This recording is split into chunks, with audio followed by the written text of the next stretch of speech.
When carving or rastering something all the way through the board, it's important to keep that piece from moving around. One way to do that is to add tabs. Tabs can be added to the board by selecting the line segment tool.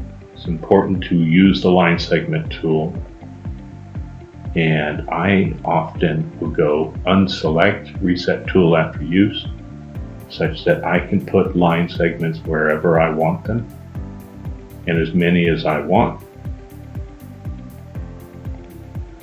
When selecting where to place your tabs, all of these line segments are going to become your tabs. So you're often looking at places, peaks on the project, places that might become delicate,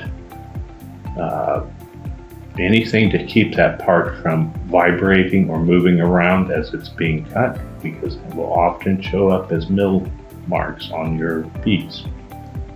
Once you have selected or placed all of the line segments that are going to be your tabs and you're happy with it, go ahead and turn your reset after tool use back.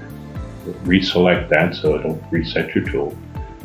Go back to your carving and you'll see that the tab icon is now highlighted. Select that. You can choose the shape of the tab that you want to use. Sometimes you want a stronger tab, and then also change the width, the height, and the depth.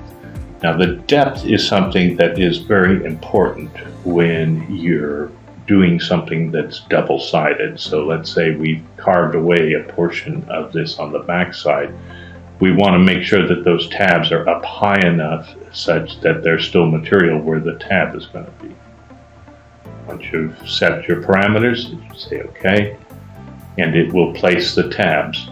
Now sometimes you'll want to look, because sometimes you'll see that the lines are actually showing up in your pattern. If that's the case, just back them off.